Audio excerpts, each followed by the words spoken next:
விஷால் குடிக்கிறதுக்கு சரக்கு பாட்டில்லாம் ரெடி பண்ணி வச்சிருக்காரு.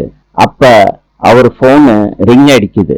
விஷால் சொல்றாரு, ஒரு மனுஷனை நிம்மதியா குடிக்க கூட விட மாட்டாங்க, அந்த நேரம் பார்த்து கால் பண்ணிருக்காங்க சொல்லிட்டு போனை அட்டன் பண்றாரு. விஷால் ஹலோன்னு சொல்றாரு. விஷாலுக்கு போன் பண்ணிருக்கவரு, உங்களுக்கு இசைன்னு யாரையாவது தெரியுமா சார்? விஷால் கேக்குறாரு, எதுக்கு சார் கேக்குறீங்க போன் பண்ணி? இங்க பக்கத்துல ஆக்சிடென்ட் ஆயிருச்சு சார். விஷால் இத கேட்டதும் அதிர்ச்சி ஆயிடுறாரு. போன்ல சொன்ன லொகேஷனுக்கு விஷால் வந்து நிக்கிறாரு. எங்க ஆக்சிடென்ட் ஆயிருக்கும்னு தேடுறாரு. இசை தூரமா நின்னுக்கிட்டு விஷால கூப்பிடுறாங்க. விஷால், நான் இங்க இருக்கேன். விஷால் இசைய பாத்துடுறாங்க. கடுப்பாயிடுறாங்க. இசை ஜாலியா அப்பளம் சாப்பிட்டுக்கிட்டு இருக்காங்க. விஷால் கேக்குறாரு, ஏன் இசை இந்த மாதிரி போய் சொன்ன? இசை சொல்றாங்க, சாரி விஷால், எப்படி உங்களை வர வச்சேன் பாத்தீங்களா?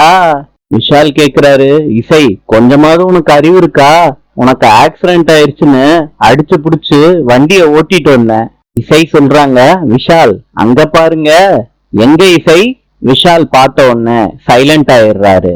இசை சொல்றாங்க, நான் ஏற்காடு வரணும்னு சொன்னதே நீங்க இந்த காம்படிஷன்ல கலந்துக்கிறதுக்காண்டி தான். ப்ளீஸ் விஷால், நீங்க போய் கலந்துக்கோங்க. உங்களுக்கு பிடிச்ச மியூசிக்ல நீங்க பெரிய ஆளா வரணும். இதுதான் இசையோட ஆசையே. விஷால் சொல்றாரு, இசை சூப்பரு, இதுதான் உன் விஷயமா? இப்பதான் உன்னோட நோக்கமே புரியுது. என்ன விஷால் சொல்றீங்க? என்ன நோக்கம்? என்ன எனக்கு புரியுது? விஷால் சொல்றாரு, இந்த காம்படிஷன்ல நான் பாடணும், ஜெயிக்கணும். இசை சொல்றாங்க, விஷால் இது நல்ல விஷயம் தானே? விஷால் சொல்றாரு, இசை கொஞ்சம் பேசாம இரு. என் சக்சஸுக்கு காரணம் நீ தான்னு நீ சொல்லணும். இசை இதை கேட்ட உடனே கடுப்பாயிடுறாங்க. நாளை சந்திப்போம்.